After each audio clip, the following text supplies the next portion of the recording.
Apologize for the delay. The president and I were watching the press conference about the search for Savannah Guthrie's mother, which is just a heartbreaking situation.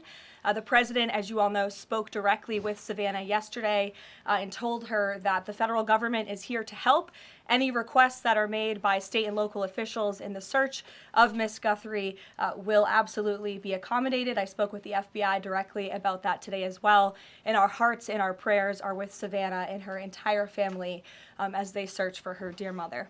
I also have a quick scheduling announcement for all of you. Tonight at 7 p.m. during prime time, President Trump, Dr. Oz, and National Design Studio Director Joe Gebbia will officially unveil Trump RX, a state-of-the-art website for American consumers to purchase low-cost prescription drugs.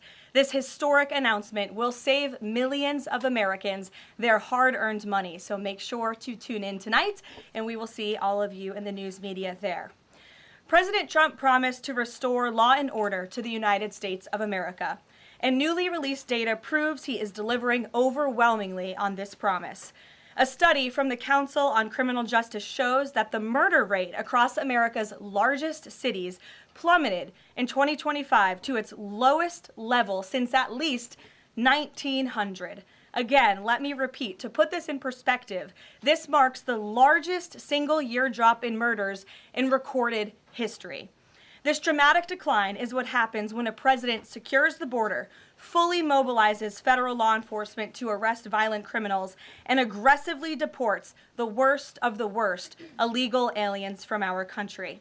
The numbers don't lie. Under President Trump in 2025, the FBI increased violent crime arrests by 100% compared to the prior year. The FBI also conducted more than 67,000 arrests from Inauguration Day 2025 to January 20th, 2026, which is 197% more arrests than the same period previously. The FBI also disrupted 1,800 gangs and criminal enterprises, a 210% increase from the year prior.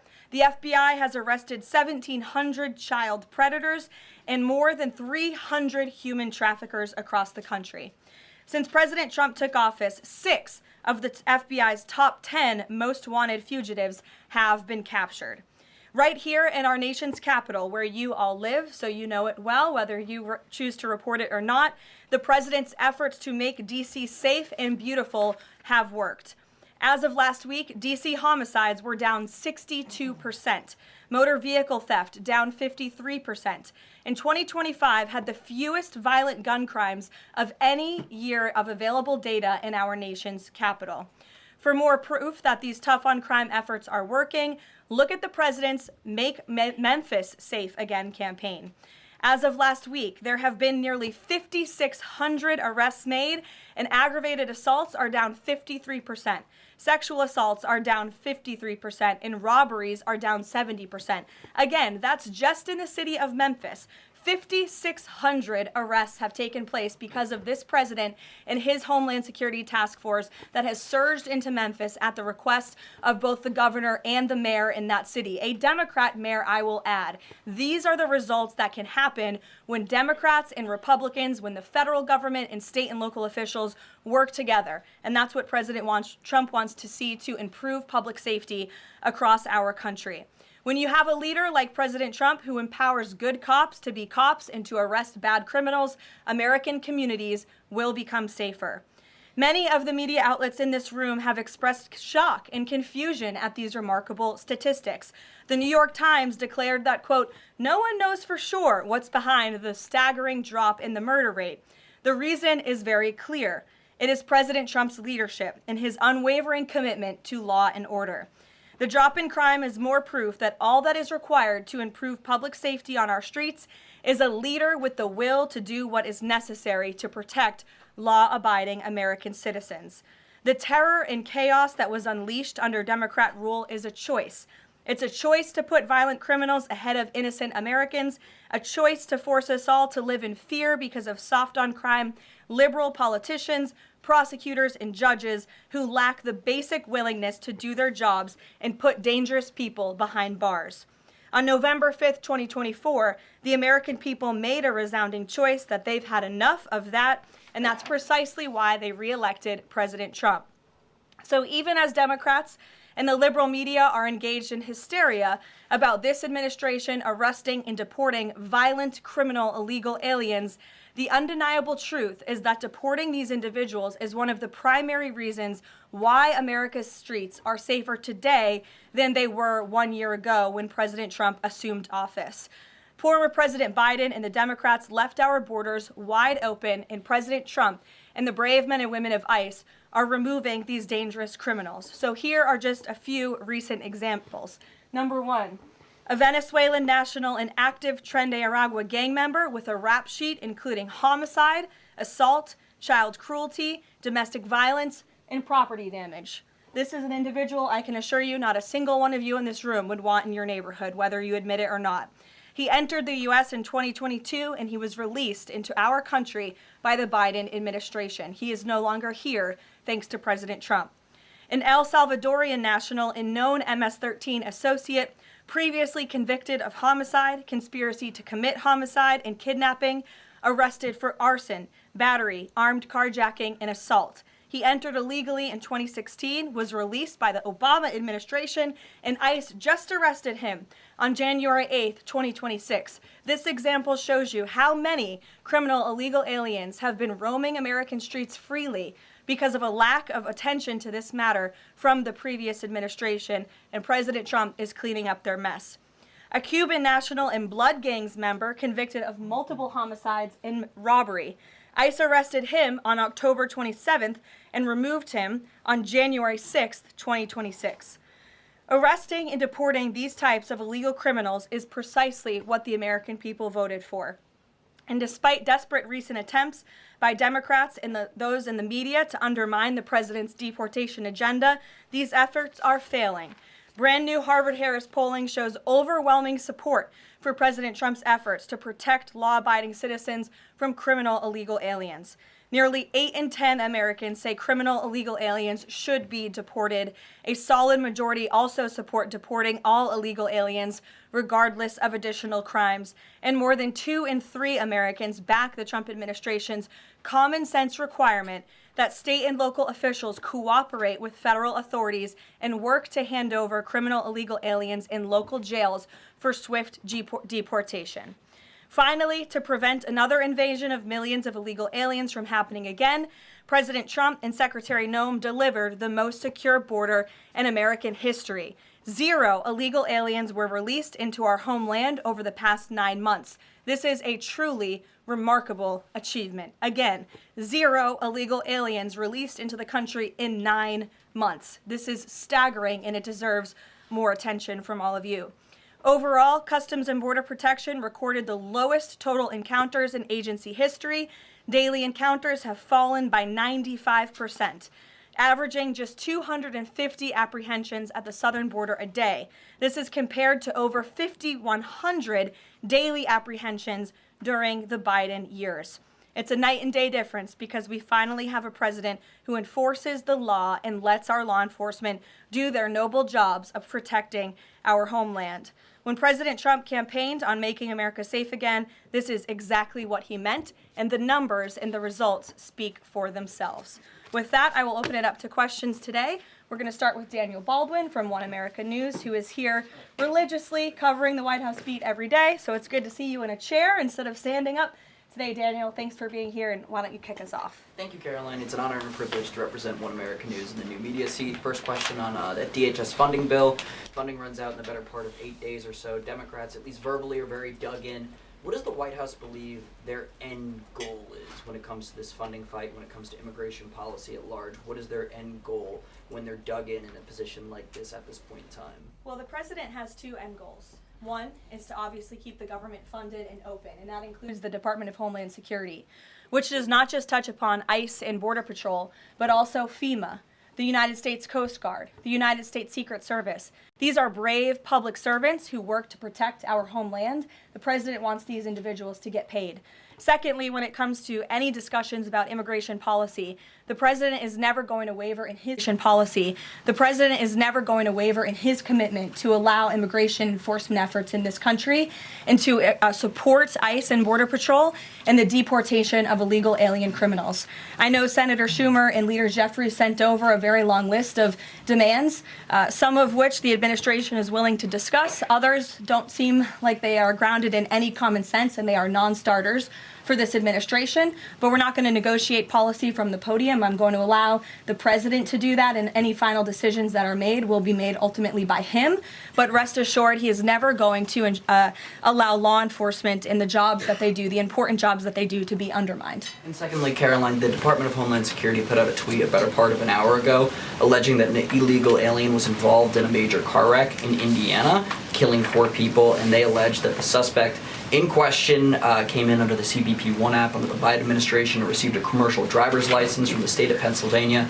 What is the White House's reaction to a situation like this? And what is the White House doing to crack down on cases like this where illegal aliens are obtaining commercial driver's licenses? Yes, this is another abhorrent example of the border crisis over the past 4 years, and it again exemplifies why the administration must continue and will always continue to fully back and support ICE and Border Patrol and law enforcement in their removal of illegal alien criminals from our country. For those who don't know, and all of you should report on it, 4 Americans were tragically killed and lost their lives this week yet again from an illegal alien, an individual who was paroled into the country by the Biden administration using the CBP One app, which they created like it was a magic pass for Disneyland. That's not how immigration in this country should work.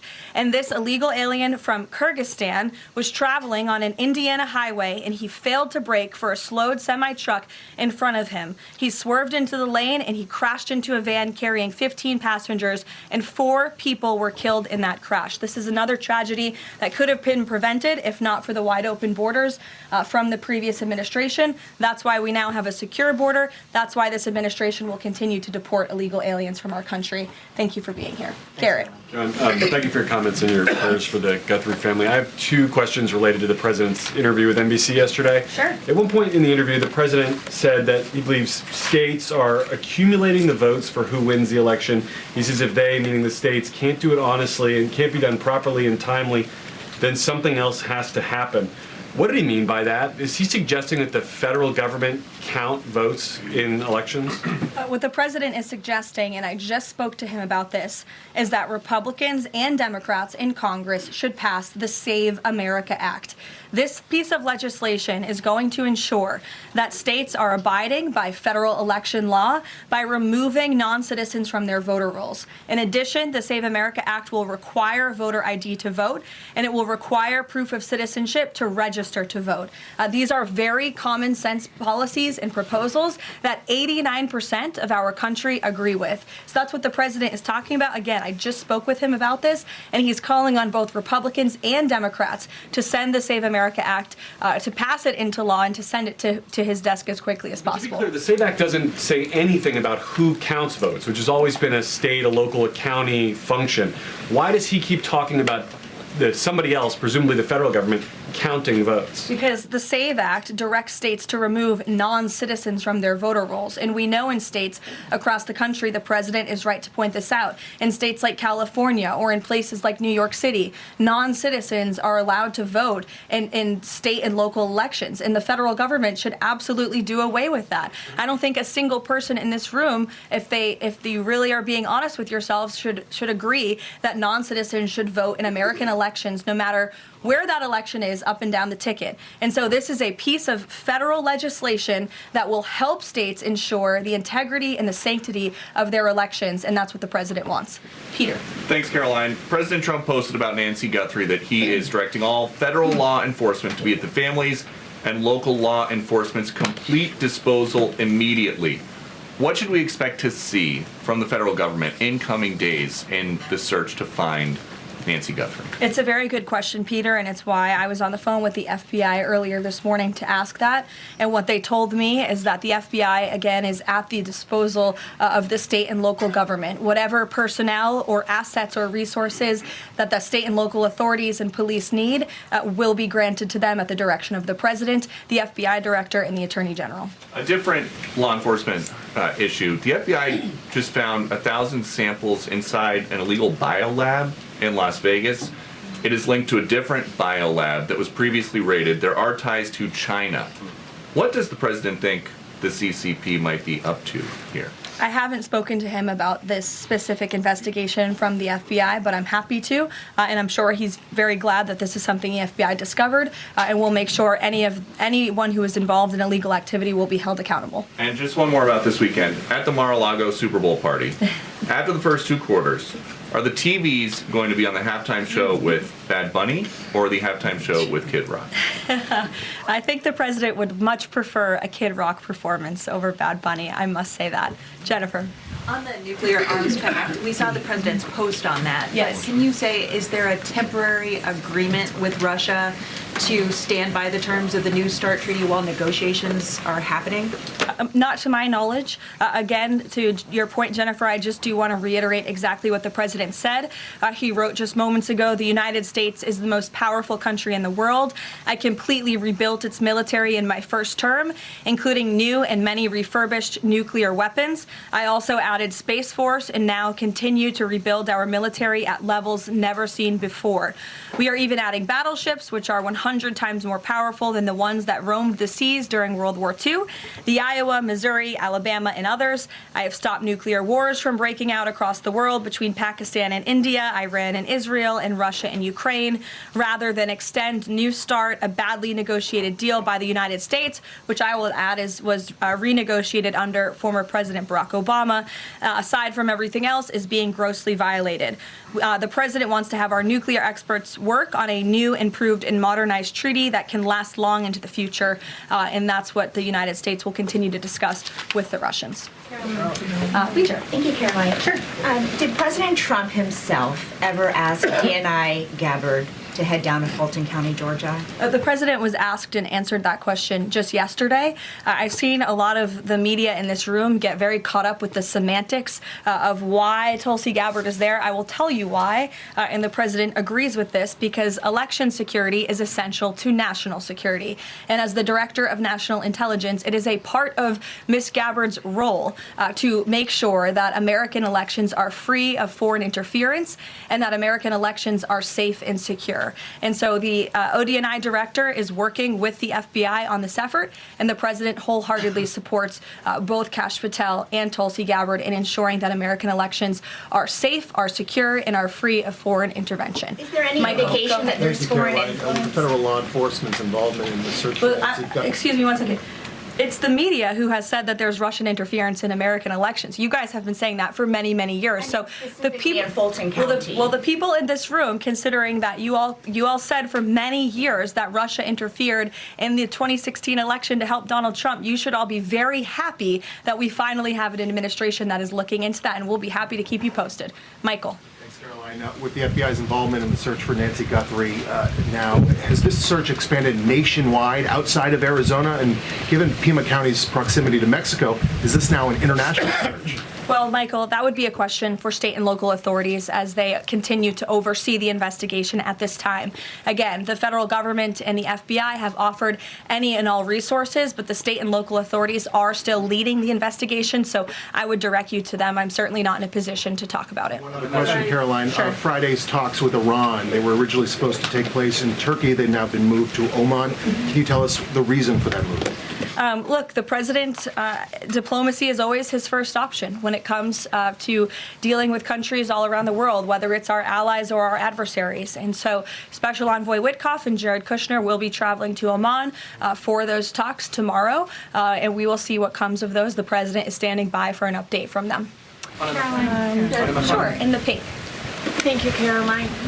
Cuban leader Miguel Diaz-Canel said today that Cuba would be willing to engage in dialogue with the United States only without pressure, without preconditions, on equal footing and with respect for sovereignty.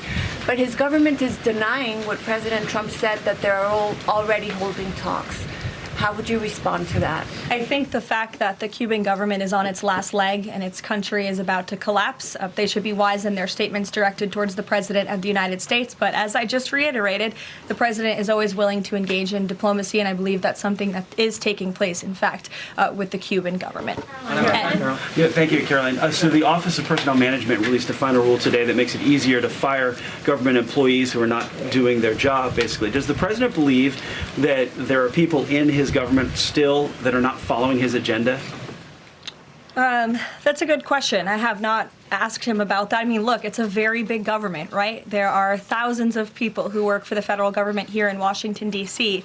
This administration has been very much focused on ensuring that we have an efficient and productive workforce for the American taxpayer. There's not a day that goes by where we don't show up and realize we are public servants working on behalf of the American people, and everybody in the federal government best have that mindset, or they won't be welcome to work for this administration. So I think it's a good thing that the Office of Personnel Management put this rule out. I think if people aren't doing their jobs, if they aren't showing up for work, if they're not working hard on behalf of this president, they're not welcome to work for him at all. The New York City mayor is dealing with a $12 billion budget deficit. If he texted President Trump, would the president bail him out? I'll leave that answer to the president himself, Ed. Kristen, go ahead. One more follow-up on Dina Gabbard. You said that the president supports the fact that she was there, but last night when he was asked about it, he said he didn't know why she was there. He didn't say that he directed her. Can you clarify on that? Did she go by herself and he learned later and supports it? Well, did you look at the full entirety of his response? I was in the room for that NBC interview, Kristen, and he just said exactly what I told you, which is that election security is essential to national security. We need to ensure that our elections are free and are fair and are free of foreign interference. And he spoke about how Ms. Tulsi Gabbard is involved in that effort. So you're taking like the first three words that he said to one question and not looking at his entire response. Follow up on what you said about foreign interference. You talked about 2016 and Russian interference, but what we've learned from these Georgia officials is what was seized by the FBI were ballots from 2020 in this Fulton County election center. Do you have any evidence that there was international interference in the 2020 election in this election center? What I do have evidence of, and what the media seems to be undermining, is why Tulsi Gabbard is there in the first place. And I would point you again to federal law that clearly assigns the DNI and the office with the statutory responsibility to lead counter intel matters related to election security. This includes assessing risks to election voting systems, software, voter registration databases, and more, and analyzing foreign interference. And the ODNI is responsible for supporting the White House interagency action to secure our elections through intel analysis and vulnerability assessments.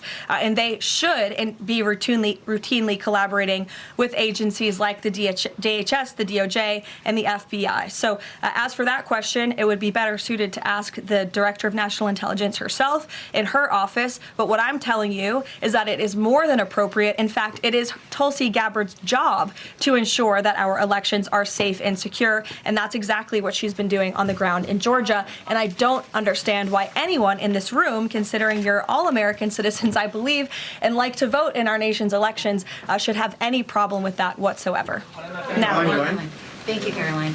The president said that the administration should take a softer approach on immigration enforcement. He's also suggested for months that some migrant workers should be spared from these raids based on what they're doing. Is the administration going to continue to conduct large worksite raids as it seeks to target violent criminals? And can you clarify, is the federal government going to continue doing these deportation operations in blue cities where authorities say they don't want them? Well, first, again, to the president's answer yesterday, the full context of his answer was that he'd like to see a softer touch, but we are always going to remain tough.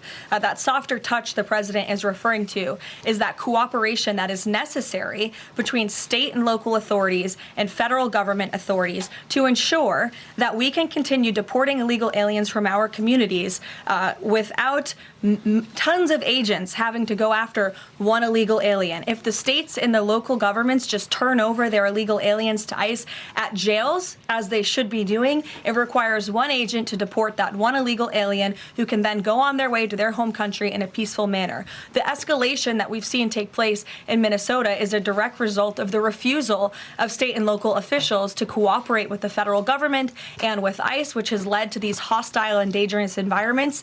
And so we don't want that. Again, the president wants direct cooperation, and that's what he was referring to. As for worksite raids, I don't broadcast any future action that may or may not happen from the Department of Homeland Security. But again, the president's focus and the administration's focus is on targeting illegal alien criminals, especially those who have committed heinous crimes in our country, as evidenced by the few illegal aliens that I just shared with you here today. Will ICE and Border Patrol avoid going to other blue cities where the local officials are saying, we won't work with you, we don't want you here?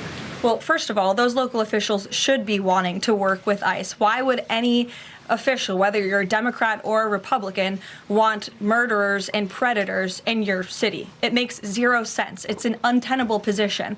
The only reason Democrats are taking that position now is because their entire party platform is just anti-Trump. It makes no sense for the American people. They should be calling this White House, they should be calling Secretary Noem, they should be calling Tom Homan, and they should be saying, we want to work with you to remove the worst of the worst criminals from our city. Please come here. So yes, ICE is going to continue to do their job in cities and communities across the country, but it certainly makes it much easier when we have that level of cooperation and corroboration at the state and local level. In places like Florida, where there has been the arrest of thousands, tens of thousands of illegal alien criminals.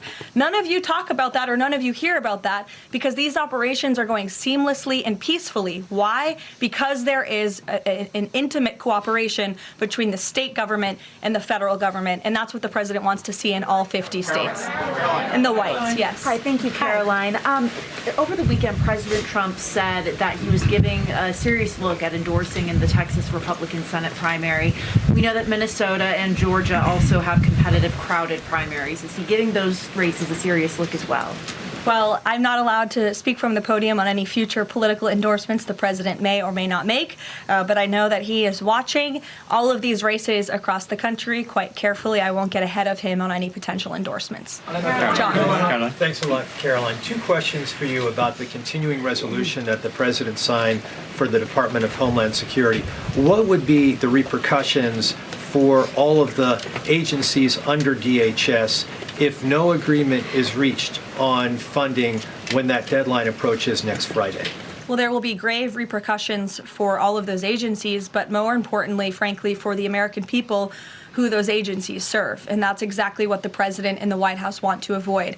Again, we want to keep the government funded. We want the Department of Homeland Security, of course, to be up and operationalized and continuing as necessary to protect our homeland, to secure our border, to ensure the brave men and women of the United States Coast Guard are getting paid, the brave men and women of the United States Secret Service who protect the president, the vice president, and frankly, all of you in this building every day continue to receive the paychecks that they so well deserve. And so that's why the White House will engage in these talks with Democrats. But again, the president is never going to cave on this administration's core promise to deport illegal aliens from our country. You said, Karoline, in your statement that there are certain proposals that Democrats are putting up that are non-starters. What are some of those non-starters? There are a few, and it's a very good question, but I won't negotiate from the podium. I know the White House will be engaged in direct, serious talks with Democrats on this important matter. Natalie. Thank you. In addition to launching Trump RX tonight, Trump has said that he wants to meet with insurance companies to lower healthcare costs. Do you have any update on when those meetings are Yes, he does want to meet with insurance companies. That meeting will take place. I don't have an update on when it will be on the schedule, but the purpose of that meeting will be to continue to negotiate with these companies to ensure that more money is going back to the American consumer. And you're all going to see that on full display tonight at 7 o'clock with the formal launch of Trump RX. I'm telling you, this is going to be a very cool and unique event, so everybody really should tune in. Can you clarify what the president said on the Diego Garcia deal? He said he didn't like it, now again he says he's for it. He spoke with Prime Minister Starmer directly. He understands Prime Minister Starmer's position, and he supports it. But as the president reiterated in that statement, of course, the United States reserves the right to protect our assets. We still have a military base, of course, on the island of Diego Garcia. And so the president reiterated to the Prime Minister and to all of you that the United States will never waver, if necessary, in protecting our assets anywhere in the world, but including on Diego Garcia. And he supports the Prime Minister's decision. Elizabeth. Just on that one, Karoline, can I ask you? Said that he's now seeking. John, I'll go to you after. The president said he's now seeking $1 billion from Harvard, considerably more than before. What changed here, and how are negotiations going? Well, look, this has been an ongoing negotiation and, frankly, a frustrating negotiation for the president and the administration because we want a deal. And it's very unfortunate that Harvard has dragged its feet in understanding they need to rectify the wrongs and the illegal behavior that took place on their campus over the course of the past several years under the previous administration. And so the president wants a justified deal to correct for that criminal behavior that took place on their campus. He is now demanding $1 billion from Harvard University, and Secretary McMahon will be continuing to lead this negotiation and these talks. John. Caroline, thank you. You mentioned some polling earlier that was very compelling on deportations. Rasmussen came out with a poll today, said 75% of Republicans want all illegals deported. It seems like the conversation has shifted again to focusing only on deporting illegal aliens who are criminals. Is the president still committed to deportations of the 20 million illegals that came here under Joe Biden, or are you starting to see that back? Yes, and the president has always been committed to that, John. But we must prioritize, and the prioritization is on those tens of thousands of convicted criminals whom we know are still roaming our streets. ICE and Border Patrol and DHS have done a phenomenal job of removing tens of thousands of them. Actually, nearly 1 million people have been deported from our country over the past year, 2 million additional self-deportations. So nearly 3 million people have left the United States. But again, as you pointed out rightfully, Joe Biden and the Democrats allowed approximately 20 million people into our country illegally. So yes, of course, the president is committed to ensuring that America is and always will be a nation of laws. Thank you, Caroline. Steve Bannon recently said, quote, "We're going to have ICE surround the polls come November." Is that something that the president is considering? That's not something I've ever heard the president consider, no. So you can guarantee to the American public that ICE will not be around polling locations or voting locations in November? I can't guarantee that an ICE agent won't be around a polling location in November. I mean, that's frankly a very silly hypothetical question. But what I can tell you is I haven't heard the president discuss any formal plans to put ICE outside of polling locations. It's a disingenuous question. Karoline, I had two questions regarding the DHS. The first one is, one of the Democrats' main demands for DHS funding was to demask ICE agents. Is this something that the president is even considering? Again, this is one of the specific points in the letter that went out by Senate Majority Leader Schumer and Hakeem Jeffries. I won't negotiate the individual points from the podium, but it is obviously something the White House will be discussing with lawmakers on Capitol Hill in the coming days. Is the administration concerned that the shakeup that we're seeing of DHS activity in Minneapolis could potentially embolden different obstructionist protesters around the country as they now have a playbook on how to get ICE out of their cities? No, because what you saw yesterday with the drawdown of 700 agents only occurred because the condition that the President of the United States set for local states, local counties to turn over illegal aliens to ICE has been met. The vast majority of counties, nearly every single county now in Minnesota, has made an agreement to notify ICE when they are releasing an illegal criminal from their jail. This is a huge win for the administration. Again, it's a condition the president set out and has been met thanks to the tireless efforts of Mr. Homan. And as for the left-wing agitators who have been illegally obstructing ICE's immigration efforts. We are not letting that behavior go unnoticed or unpunished. In fact, just today, the Department of Homeland Security arrested this individual. He is a self-proclaimed Antifa member who has been threatening, doxing, harassing ICE. He called for the murder of federal law enforcement officers. He encouraged bloodshed in the streets of Minnesota. He proudly acclaimed affiliation with the domestic terrorist organization Antifa. And the Department of Justice, thanks to the great work of HSI and the FBI, was able to locate and arrest this individual today.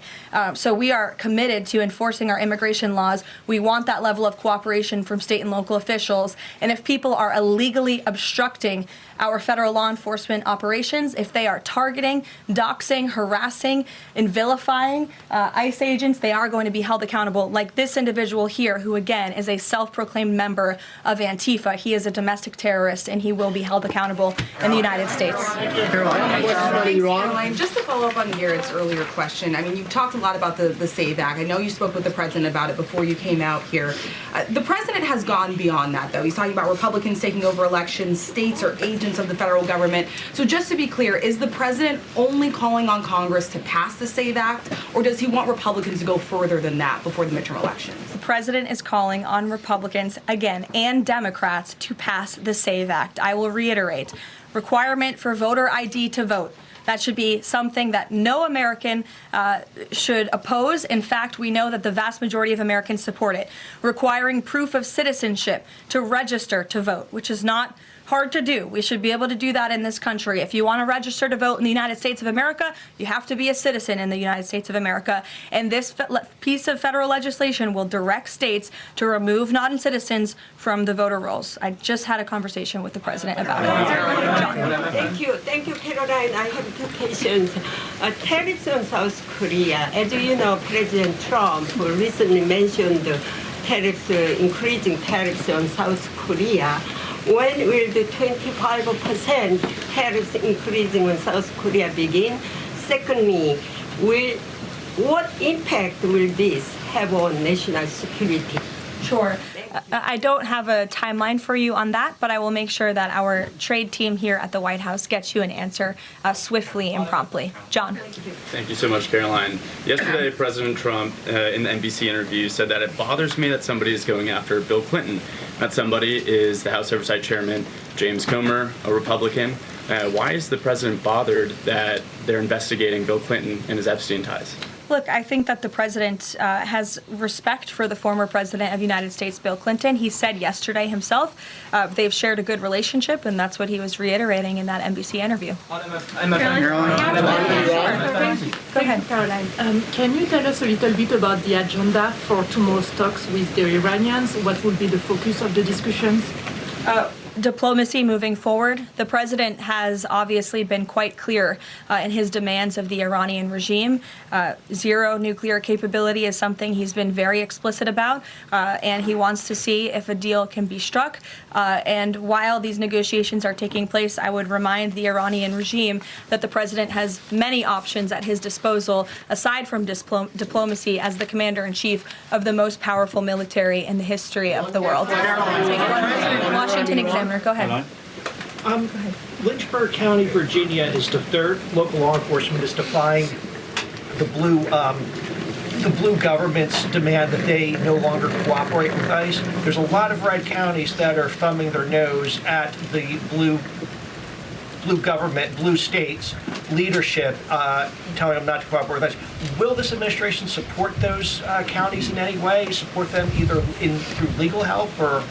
Absolutely. And if there is a county in this country, whether it's red or blue, that seeks to cooperate with the federal government to remove violent, illegal criminal aliens from their communities, this administration is here to help. You've heard the calls from the president himself on asking Democrats and Republicans across the country to call on the Trump administration to work with them, not against them, in the matter of public safety and securing our homeland. Thank you all very much. You'll hear directly from from the president tonight at 7 o'clock, and I hope everybody has a good weekend. Happy Super Bowl weekend. The president has wisely chosen not to make a prediction in Sunday night's game, but as a native girl from New Hampshire, go Patriots. Thank you, guys. And Karoline Leavitt there wrapping up her press briefing there at the White House. And I want to note for you, because we came on the air right as she was finishing her remarks on what President Trump was doing in the seconds before this briefing. And she said that President Trump had been watching that news conference from Tucson, Arizona, of course, related to the disappearance of somebody who is so close to our hearts here, to Savannah's mom, Nancy Guthrie. The president, as we know, as we've been reporting here on NBC News, has been engaged, spoke with Savannah just yesterday. And as you heard Karoline Leavitt explain in that briefing, when asked a couple of times from reporters, the resources of the federal government are being brought to bear in order to help find Nancy Guthrie. That was one of several headlines that Karoline Leavitt, the press secretary, touched on, including something that our senior White House correspondent Garrett Hake brought up. I think he's joining us now, which is these comments that the president has made that our Tom Yamas pressed him about in that exclusive one-on-one with NBC News just 24 hours ago about this idea that he wants to nationalize, so to speak, elections. You heard Karoline Leavitt putting real space between that, saying, no, he's talking about this piece of legislation, this proposed legislation that is working its way through Congress that relates more to voter ID. Unpack that for us. Yeah, Hallie, this really goes back to Monday when the president first made these comments on a podcast interview suggesting he wanted to see elections be nationalized, have a greater role for the federal government in a process that is outlined in the Constitution to be state and local controlled. Allies on Capitol Hill were quick to say that what he really meant was this, referring to this SAVE Act, a piece of legislation that deals with voter registration meant to keep undocumented immigrants from registering to vote in federal elections, something that's already illegal for them to do. Then when the president was asked about it subsequently in the Oval Office and again by Tom in our interview yesterday, he went back to his original talking point, suggesting that the federal government needs to take a bigger role in these elections if they can't, in his view, be conducted fairly, and seemed to suggest that it should be the feds counting votes. That was my question to Karoline Leavitt here today. If that was really what the president was referring to, she insisted that it's not and directed back to this idea of encouraging Congress to pass the Save America Act when it comes before the Senate sometime in the not too distant future. In follow-up questions later, she insisted that the president is not talking about anyone but states counting votes. Candidly, Hallie, we'll see what the president says himself the next time this comes up. And Garrett, I wonder if you're saying that because I'm having some deja vu from earlier this week when you had the White House officials and top Republicans in Congress suggesting that the president was, in fact, referring to the SAVE Act. Then he came out and seemed to suggest that was not the case. That's right. It really undercut his own defenders.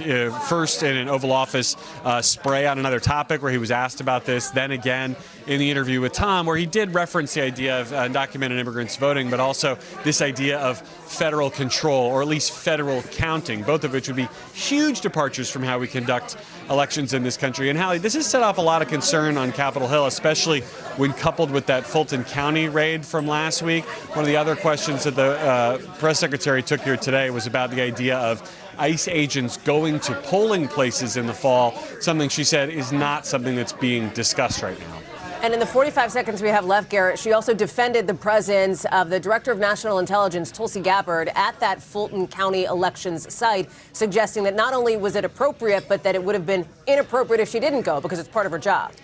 Yeah, that's right. She really tried to brush back reporters who've been poring over the comments about who exactly sent Tulsi Gabbard there. Was it the president, as Gabbard told members of Congress? Was it the attorney general, as the president said today? Yesterday, the president didn't know. Today, the press secretary says it's immaterial who ordered her there. It is her job to oversee elections and be concerned about the prospect of foreign interference in them. Interestingly, Hallie, when pressed repeatedly whether the administration has any specific evidence about foreign interference, Leavitt couldn't provide any.